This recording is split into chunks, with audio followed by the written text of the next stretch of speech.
नमस्कार, स्वागत है आपका। आप देख रहे हैं जेके 24/7 न्यूज। मैं आपके साथ ममता तिवारी। वक्त चला खबरें दिल्ली एनसीआर की जानने का, और सबसे पहले बात आज किसान आंदोलन की करेंगे। केंद्र सरकार के 3 कृषि कानूनों के खिलाफ विरोध प्रदर्शन कर रहे किसानों का आंदोलन अब तेज हो गया है। उत्तर प्रदेश, पंजाब, हरियाणा से भारी संख्या में आए किसान दिल्ली की सीमाओं की ओर बढ़ रहे हैं। हालांकि किसानों को दिल्ली में घुसने से रोकने के लिए पुलिस और प्रशासन ने अपनी कमर कस ली है। दिल्ली की सीमाओं पर जहां बड़ी संख्या में पुलिस बल तैनात कर दिया गया है, कृषि कानूनों के विरोध में किसानों के दिल्ली चलो आंदोलन के चलते दिल्ली नोएडा बॉर्डर के पास कालिंदी कुंज में लंबा जाम लग गया। यहां पुलिस वाहनों के कागज जांचने के बाद ही दिल्ली में प्रवेश करने की अनुमति दे रही है। किसानों के दिल्ली चलो मार्च के बाद एसएचओ सरिता विहार ने बताया कि कोई प्रदर्शनकारी दिल्ली में दाखिल ना हो पाए, इसके लिए पुलिस की सभी टीमें उच्च अधिकारियों के साथ हर जगह अलर्ट पर है। कृषि कानूनों के विरोध में किसानों के दिल्ली चलो आंदोलन को देखते हुए दिल्ली गाजीपुर बॉर्डर पर पुलिसकर्मी तैनात किए गए हैं। साथ ही साथ जिस तरीके से प्रदर्शन आगे बढ़ रहा है, तस्वीरें हम आपको दिखा रहे हैं किस तरीके से ये प्रदर्शन आगे बढ़ता जा रहा है। किसानों के मार्च की वजह से दिल्ली और गुरुग्राम बॉर्डर पर भी पुलिस ने सख्ती बढ़ा दी है और इस वजह से वहां पर भी लंबा जाम लगा है। 5 तस्वीरें 5 विंडो के जरिए आप समझिए कि आज का दिन किस तरीके का रहा। पहली तस्वीर, किसान किस कदर उग्र हो चुके हैं। किसानों ने अब ठान ली है कि हम अपनी बात केंद्र सरकार से मनवा कर रहेंगे। पटरियों पर वो बैठे, सड़कों पर वो आए, लेकिन अब किसान दिल्ली कूच कर रहे हैं। किस तरीके से किसानों के बीच और पुलिसकर्मी, जो सुरक्षा कर्मी लगाए गए हैं, उनके बीच झड़प हुई और इस बीच पत्थरबाजी करते हुए ये तस्वीर नजर आई, क्योंकि इस कदर किसान उग्र हो चुके हैं कि वो अब किसी भी हादसे पर आने को तैयार है। अब पानी की बौछार आप देखिए कि किस तरीके से पुलिसकर्मी लगातार इस मामले को शांत करने की कोशिश कर रहे हैं। किसानों को आगे बढ़ने नहीं दिया जा रहा है। इस बीच पानी की बौछार की गई ताकि किसान आगे बढ़ नहीं सके, लेकिन किसानों का जुनून और जिद इस कदर है कि वो हर परिस्थिति से आगे बढ़ते हुए नजर आए। पानी की बौछार के बाद भी किसान वहां से आगे को बढ़ते रहे। बैरिकेड तोड़िए, एक तस्वीर आप देखिए कि बैरिकेड्स तक तोड़ दिए गए। ये आलम रहा कि जो बैरिकेड्स लगाए गए थे पुलिस की तरफ से, उनको तोड़कर फेंक दिया गया। इस वक्त किसानों का गुस्सा है वो इस कदर है कि बैरिकेड्स तोड़ दिए गए। जब आंसू गैस के गोले छोड़े गए तो भी किसान पीछे नहीं हटे। उसकी भी आप तस्वीर देखिए। किसान हर एक तरीके से अपने आप को आगे बढ़ाने की कोशिश कर रहा है। अब ये अलग अलग जगह की तस्वीरें आपको दिखा रहे हैं। 5 और विंडोज आप देखिए, दिल्ली, फरीदाबाद, अंबाला, गाजियाबाद, करनाल की। पहली दिल्ली की तस्वीर आपको दिखाते हैं। सुरक्षा व्यवस्था पुख्ता कर दी गई है, ड्रोन कैमरे लगाए गए हैं, उससे निगरानी रखी जा रही है कि कहीं कोई किसान दिल्ली के अंदर प्रवेश ना कर दे। फरीदाबाद की तस्वीर, क्योंकि ये बॉर्डर सभी बॉर्डर्स लगते हुए हैं, फरीदाबाद में आप देख सकते हैं कि चेकिंग की जा रही है। दिल्ली फरीदाबाद से जो भी एंटर करेगा उसकी पूर्णतः चेकिंग हो रही है। अगर कहीं पर भी पुलिस को कुछ अंदेशा होता है तो गाड़ी को रोक दिया जा रहा है। अंबाला की तस्वीर देखिए, जब किसान वहां से निकल रहे थे, किसानों का जो हुजूम था, जो ट्रकों में भरकर वो निकले हैं, जो ट्रकों में सामान लेके निकले हैं, एक लंबी लड़ाई लड़ने के लिए निकल चुके हैं किसान। गाजियाबाद में आप देखिए क्या तस्वीर थी, क्योंकि उत्तर प्रदेश के भी कई किसान संगठन पंजाब के किसानों के साथ इस वक्त मिले हुए हैं। उनका कहना है कि हम अपनी आवाज उठाएंगे और सभी मिलकर आगे बढ़ेंगे। गाजियाबाद में भी कुछ ऐसा ही देखने को मिला। कल रात की तस्वीर आप देखिए, जब किसान आगे बढ़ रहे थे तो वहां पर जाम की स्थिति हो गई, सारी ट्रकें और आम जनता फंस गई है। काले कानून है, ऑर्डिनेंस पास किए हैं, उसको रद्द करवाने के लिए हम लोग दिल्ली पहुंच रहे हैं जी। जितना भी टाइम लगेगा, जितना टाइम कानून रद्द नहीं होते उतना टाइम हम संघर्ष जारी रखेंगे। पूरा सामान हम लोग 1 महीने का संघर्ष के लिए रेडी है। बाकी कल से चले हुए हैं जी। तो अभी कहाँ, अभी जाकर शंभू बैरियल? हाँ जी, शंभू बैरियल भी आगे जाएगा। शंभू बैरियल से दिल्ली पहुंचने का, शंभू बैरियल से हाँ जी रोका जाएगा। कोशिश करेगा, जितना हमारे में दम होएगा उतना लगाएगा। ठीक है, जितना सरकार में दम होएगा सरकार लगाएगा, जितना किसानों में दम होएगा किसान लगाएगा। हम लोग संघर्ष जारी रखेगा, रुकने वाला नहीं हम लोग। गिन नहीं सकते पर हज़ारां की तादाद में ट्राली होगी। अज हज़ारां की तादाद में ट्राली रोका जाएगा आपको शंभू बैरियर में जो शंभू बैरियर में रोकेंगे, जो किसान जत्थेबंदियों का फैसला है कि जिथे जिथे भी मुझको रोक देंगे हम उसी टाइम उसी समय उत्थे धरना ला के बैठ जाएंगे। कितना सामान वगैरह सारा ले लिया? ਅਸੀਂ ਕਈ ਮਹੀਨਿਆਂ ਦਾ ਸਮਾਨ ਆਪਣਾ ਸਾਡੀਆਂ ਟਰਾਲੀਆਂ ਭਰੀਆਂ ਹੋਈਆਂ ਹੈ। तकरीबन कितनी ट्रालियां आ रही हैं? ਅਸੀਂ ਪੰਜਾਬ ਤੋਂ ਇਹ ਗੱਲ ਕਹਿ ਸਕਦੇ, ਗਿਣਤੀ ਨਹੀਂ ਕੀਤੀ ਜਾ ਸਕਦੀ ਵੀ ਕਿੰਨੀਆਂ ਜ਼ਿਆਦਾ ਟਰਾਲੀਆਂ ਆਉਣਗੀਆਂ। कानून वापस नहीं होगा? हाँ, हम लड़ेंगे। हम अभी फतेहगढ़ साहब से जा रहे हैं, हम सीधा दिल्ली को कूच कर रहे हैं और वहाँ जो रोका जाएगा तो वहाँ ही सब सड़कों जाम लगा देंगे। तकरीबन कितनी ट्रालियां और सामान वगैरह सारा? वो ये तो 4-5 महीने का सामान हमारे पास है, 1000 के ऊपर ट्राली जा रहा है। जी, सारे किसान रेडी हैं? रेडी, देख लो आप कैसा उत्साह है, कैसा है। हाँ जी, वहाँ पानी की विशाल होती है? कोई बात नहीं, पानी चले कुछ बात नहीं है, कोई बात नहीं हैगा। हम लोग कुर्बानी ये भरिया जो पंजाब का जो इतिहास है ना, कुर्बानी भरिया है, वो पानी की बिछाड़े मारेंगे, कोई बात नहीं।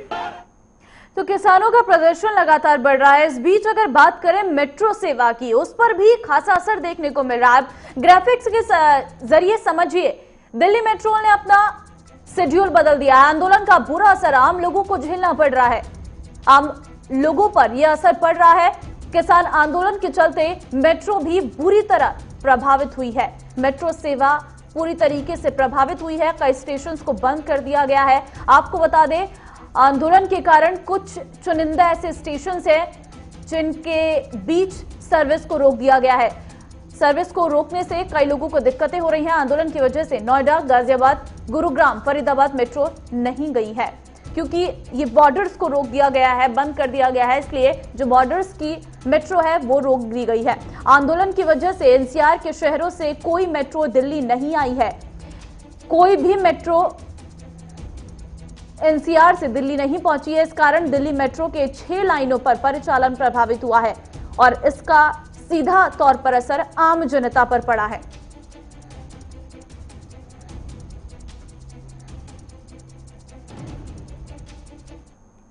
तो कृषि कानूनों को लेकर किसान दिल्ली की ओर कूच कर चुके हैं।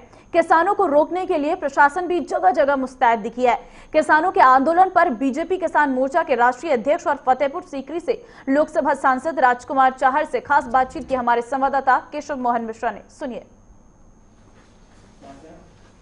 कृषि बिल को लेकर एक बार फिर देश में किसानों का प्रदर्शन उग्र हो चुका है। हरियाणा, पंजाब आदि प्रदेशों में किसानों ने एक बार फिर से प्रदर्शन के लिए तैयारी शुरू कर दी है और किसानों ने दिल्ली के लिए रवाना होना शुरू कर दिया है। लगातार उसके लिए सुबह से जो है प्रदर्शन में गर्मागर्मी चल रही है और आज उनके आंसू गोले भी उनके ऊपर बरसाए जा रहे हैं और लगातार ये सुबह से आलम लगातार बना हुआ है। हमारे साथ बातचीत करने के लिए मौजूद हैं भारतीय जनता पार्टी के राष्ट्रीय अध्यक्ष किसान मोर्चा और एमपी लोकसभा श्री राजकुमार चाहर जी। उनसे बातचीत करेंगे और पूछेंगे। सबसे विशेष बात यह है कि चाहर जी बहुत लंबे समय से किसानों के लिए काम करते रहे हैं और किसानों के चहेते भी रहे हैं, तो ये मुद्दा और इस विषय में बातचीत करना यहां पर और भी जायज हो जाता। सर, आपका बहुत स्वागत है। जिस तरीके से आज देश में लगातार किसानों का फिर से एक बार कृषि बिल को लेकर प्रदर्शन उग्र हो चुका है, इस पर आपका क्या कहना है?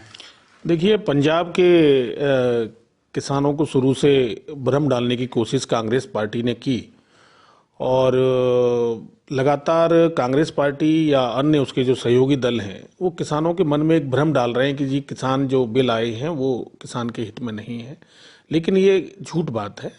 जो कृषि विधेयक हैं, 2 कृषि विधेयक, 1 संशोधन, ये किसानों की आमदनी बढ़ाने के लिए है, किसानों की जिंदगी में सुधार लाने के लिए है।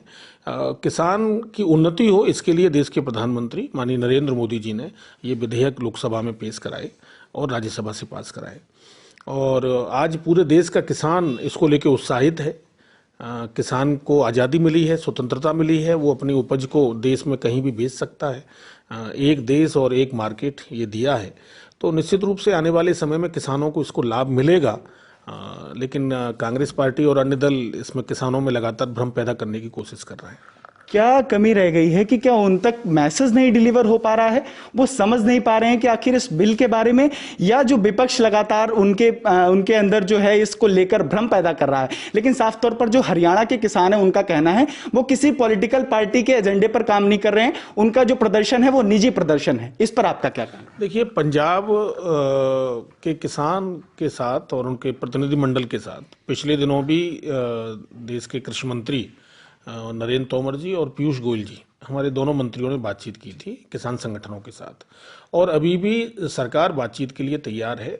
वार्ता से ही हल निकलेगा। और इस समय क्योंकि कोरोना महामारी के कारण चारों तरफ लोगों को इकट्ठा होने की बंदी है, तो उसी के कारण से रोकने का एक प्रयास पुलिस ने किया है। लेकिन किसानों के हित के लिए ये सरकार संकल्पित है, प्रतिबद्ध है। और मोदी जी ने किसानों की आय बढ़ाने के मामले में कदम भी उठाए। किसानों को आपने देखा 2014 के चुनाव के बाद किसान सम्मान निधि दी, 6,000 रुपये, आज तक कभी किसी ने नहीं सोचा।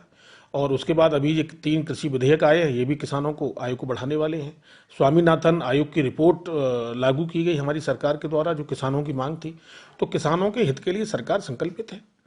जैसा कि अभी दिल्ली सरकार के तमाम जो नेतागण हैं उनका भी ये कहना है कि जो ये इस तरीके से जो कृषि बिल है उसमें मंडियों को खत्म कर दिया जाएगा। जिस तरीके से उन्होंने अभी उनके राज्यसभा सांसद हैं, उन्होंने भी कहा है कि जिस तरीके से कोका कोला खत्म हो गई, उसी तरीके से ये अन्य जिस तरीके से में छोटी मंडियां हैं वो खत्म कर देंगे। ये लगातार विपक्ष का आरोप लगा रहा है कि बीजेपी इस तरीके से मंडियों को खत्म करने के लिए इस बिल को लेके आई है, ये किसानों के हित के लिए नहीं है। तो ये मैसेज सही क्यों नहीं डिलीवर? देखिए, ये केवल भ्रम उत्पन्न कर किया जा रहा है बड़े जिम्मेदार नेताओं द्वारा, बड़ी जिम्मेदार पार्टियों द्वारा।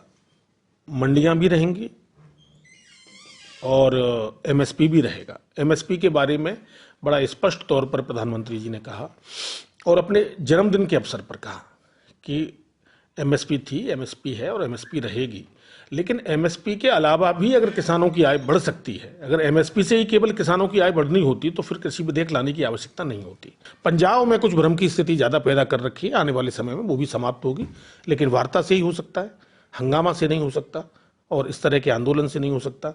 और मेरा विपक्ष के दलों से भी आग्रह है कि किसानों के कंधे पर बंदूक न चलाएं, राजनीति न करें तो ज़्यादा अच्छा है। किसान की चिंता करें। जो आपने 60 साल में जो किसानों की चिंता नहीं की, वो भारतीय जनता पार्टी की सरकार और केंद्र की सरकार 6 वर्ष के अपने कार्यकाल में किसानों के लिए कर रही है, उनके हित के लिए काम कर रही है। किसानों की दशा और दिशा सकारात्मक रूप से सुधरे, इसके लिए काम कर रही है। बहुत धन्यवाद। हमारे साथ बातचीत कर रहे थे भारतीय जनता पार्टी के किसान मोर्चा के राष्ट्रीय अध्यक्ष राजकुमार चाहर जी। उन्होंने साफ तौर पर किसानों को भरोसा दिलाने की कोशिश करी है कि भाजपा के प्रति जो भारतीय जनता पार्टी और जो केंद्र सरकार है उनका जो बिल है वो किसानों के हित में है। जो विपक्ष है वो इस पर सिर्फ और सिर्फ भ्रम फैला रहा है। वीडियो जर्नलिस्ट रंजन के साथ केशव मोहन मिश्रा, दिग 24/7 न्यूज, दिल्ली।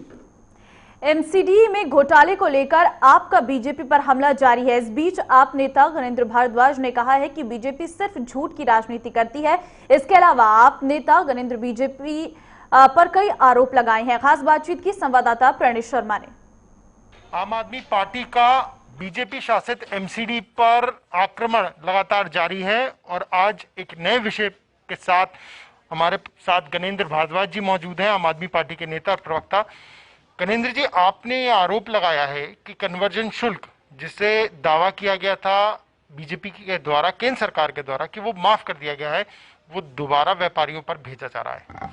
देखिए, अभी सौरभ जी ने इस बारे में पीसी करी है और भारतीय जनता पार्टी का एक यही मामला नहीं, भारतीय जनता पार्टी ने हमेशा चुनावों के समय दिल्ली के लोगों को बरगलाने का काम करा है। जब जब चुनाव आते, भारतीय जनता पार्टी के झूठ के वायदे, झूठ के पुलिंदे इन्होंने बाहर निकाल लेते और चुनाव खत्म होते भारतीय जनता पार्टी फिर अपने गरीब विरोधी एजेंडे पे, व्यापारी विरोधी एजेंडे पे आ जाती है। आज जो सौरभ जी ने कहा कि भारतीय जनता पार्टी ने दिल्ली विधानसभा के चुनाव से पहले पूरी दिल्ली में होर्डिंग्स लगाए थे, पूरी दिल्ली में इस बात का बहुत पूरे तरीके से प्रचार किया था कि हमने लोकल शॉपिंग सेंटर LSC पे हमने कन्वर्जन चार्जेस माफ कर दिए हैं और उसके बाकायदा प्रचार भी किया गया, बाकायदा प्रधानमंत्री का धन्यवाद भी किया गया। दिल्ली में चारों तरफ होर्डिंग और ये बात कही गई कि 100 बाजारों में ये शुल्क माफ किया गया निश्चित तौर पर। और अब क्या हो रहा है कि साउथ एमसीडी उन मार्केट्स में नोटिस भेज रही है उन दुकानदारों को ये कह के कि आपने कन्वर्जन चार्जेस नहीं जमा कराए, अगर आप कन्वर्जन चार्जेस नहीं जमा कराओगे तो आपको चालान के साथ साथ आपको आपके खिलाफ आपराधिक कार्रवाई भी की जाएगी। इस तरीके की चीजें सामने आ रही है। तो आज सौरभ जी ने भी कहा है कि भारतीय जनता पार्टी के हमेशा दो चरित्र रहे हैं, चुनावों से पहले अलग बात करते हैं, चुनाव खत्म होने के बाद अलग बात करते हैं। ये जो अब नोटिस दिया जा रहा है, ये क्या अभी मिलने शुरू हुए हैं और किन बाजारों में के दुकानदारों के पास पहुंचा है? आपने जिक्र साउथ एमसीडी का किया। अभी ये 20 नवंबर को एक साउथ एमसीडी की तरफ से एक पत्र जारी किया गया व्यापारियों को, और बाकायदा आपने जो इनके कलेक्टर्स हैं उनको इस चीज में कहा गया कि जो व्यापारी जमा नहीं कराएगा उसके खिलाफ, उससे हैवी पेनल्टी तो वसूलनी है, उसके खिलाफ क्रिमिनल चार्जेस लगा के उसके खिलाफ क्रिमिनल मुकदमे भी दर्ज करने की बात भारतीय जनता पार्टी कह रही है। और हमारा शुरू से कहना है कि भारतीय जनता पार्टी गरीब विरोधी है, व्यापारी विरोधी है, और भारतीय जनता पार्टी वाले अभी तक दिल्ली की हार को पचा नहीं पा रहे। बार बार किस तरीके से दिल्ली के लोगों से बदला लेना है, बार बार किस तरीके से दिल्ली के लोगों से एक जो खुन्नस निकालने का काम भारतीय जनता पार्टी कर रही है, और ये लोकतंत्र में ठीक नहीं है। लोकतंत्र में चुनाव हार जीत चलती रहती है, चुनाव हारते भी हैं लोग, जीतते भी, लेकिन इस तरीके से दिल्ली के लोगों से आप बार बार छोटी छोटी चीजों से बदला लोगे, वो ठीक नहीं है। निश्चित तौर पर देखना होगा कि आने वाले समय में किस तरीके से बीजेपी और व्यापारी इस पर प्रतिक्रिया देते हैं। लेकिन आम आदमी पार्टी ने सीधा ही आरोप लगाया है कि व्यापारियों से कन्वर्जन शुल्क के नाम पर जबरन पैसा वसूला जा रहा है। कैमरा सचिन के साथ प्रणय शर्मा, दिल्ली। गाजीपुर लैंडफिल में लगी आग पर सियासत तेज हो गई है। बीजेपी ने आप कार्यकर्ताओं पर गाजीपुर लैंडफिल में आग लगाने का आरोप लगाया है। इस मामले को लेकर आप विधायक कुलदीप कुमार से खास बातचीत की संवाददाता प्रणय शर्मा ने। इस वक्त हमारे साथ कोंडली से आम आदमी पार्टी के विधायक कुलदीप जी मौजूद हैं। कुलदीप जी, गाजीपुर की जिस तरीके से कल लैंडफिल साइट में आग लगी, बीजेपी का आरोप है कि वो आम आदमी पार्टी के कार्यकर्ताओं के द्वारा आग लगाई गई है। इस पर आपका क्या कहना है? देखिए, पहली बात तो ये मुझे समझ में नहीं आता कि जो लैंडफिल साइड है, अगर आप भी कभी जाएंगे वहाँ, मुझे लगता है कि आप भी उस लैंडफिल साइड के अंदर एंट्री नहीं कर सकते, क्योंकि पूरा जगह जगह सिक्योरिटी लगी हुई है और जाने के लिए काफ़ी रास्ता होता है। तो आम आदमी पार्टी के अगर कार्यकर्ता वहाँ आग लगाने चले गए तो इनका बहुत बड़ा लूप पॉइंट है और इनको इसकी जाँच करनी चाहिए। लेकिन बात इस बात को लेकर नहीं, बात इस बात को लेकर बहुत गंभीर है कि उसमें आखिर इतनी बड़ी लैंडफिल साइड में आग लगी कैसे। मैं आपको एक वाक्य बताना चाहता हूं कि अभी कुछ दिन पहले हुआ क्या कि जो गौतम गंभीर ने दावा किया था कि हमने 40 फुट लैंडफिल साइड को कम किया, लेकिन मैंने उसी जगह पे जाके वहां के कमिश्नर के साथ ये दावा किया था कि ये लैंडफिल साइड कम नहीं हुई है, बल्कि बगल में शिफ्ट कर दी गई है। ये जिसमें आग लगी है वही लैंडफिल साइड है, वो शिफ्ट करी गई है। अभी 5 दिन पहले मेरे वहाँ के जो ऑफिसर्स हैं उनसे बात हुई। मैंने कहा कि आप लोग ये बगल में जो कूड़ा डाल रहे हो सारा उठा के काट के, आपकी मशीनें तो बंद हैं, जो आपने टम्पलर लगाए हुए थे वो सब बंद है, जेसीबी काम कर रही है और जेसीबी सारे कूड़े को शिफ्ट कर रही है साइड में। तो उन्होंने कहा नहीं सर ऐसा नहीं है। मैंने कहा मैं 2 दिन में आ रहा हूँ, आपके यहाँ विजिट करूँगा और आपको दिखाऊंगा, आपको पता लगेगा कि नए कूड़े में पुराने कूड़े में क्या फ़र्क होता है। आप मानिए कि उसके तुरंत बाद अगले दिन ये आग लग जाती है। अब वहाँ जाके कौन बता पाएगा नया कूड़ा कौन सा था, पुराना कूड़ा कौन सा था। ये पूरी साजिश है, केवल अपनी अच्छी चीज़ दिखाने की कि हमने 40 फीट कम कर दिया। लेकिन जो आज वहाँ के लोगों का दर्द है, जो आज दिल्ली के लोगों का धुएं से दम घुट रहा है, उससे मुझे लगता है कि भाजपा गंदी राजनीति कर रही है। उनके कार्यकर्ताओं ने मिलकर ये आग लगाई है, अधिक इन्होंने एमसीडी के साथ मिलकर आग लगवाई ताकि इस लैंडफिल साइड को ये पुराना दिखा पाएँ। अब यही वजह है कि आप लोगों ने उपराज्यपाल से भी मांग की है कि इसमें जाँच की जाए, इस पूरे मामले को लेकर।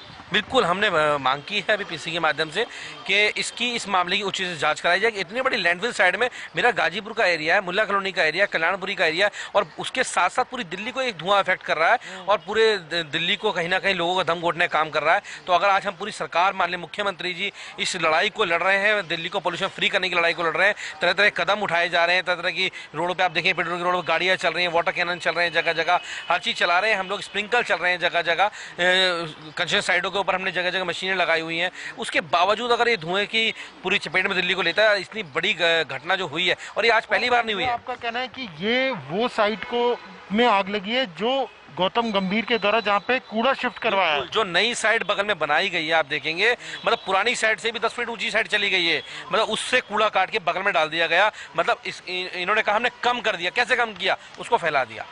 तो जो फैलाई हुई साइड है उस साइड पे आग लगी। आप कभी जाएंगे देखेंगे, मैं कल वहीं मौजूद था। तो इनकी जो एक ओछी राजनीति है, गंदी राजनीति है, मुझे लगता है कि भारतीय जनता पार्टी की इसकी उचित जांच होनी चाहिए, जिससे दूध का दूध और पानी का पानी हो। ये थे विधायक कुलदीप, जिनका सीधा ये कहना है कि इस मामले में अब उपराज्यपाल से बात की जाएगी और मांग की जाएगी कि जाँच की जाए। कैमरा सचिन के साथ प्रणय शर्मा, दिल्ली। चलिए, खबरों में वक्त एक ब्रेक का, लेकिन ब्रेक के बाद आपको दिखाएंगे फाइनल रिपोर्ट।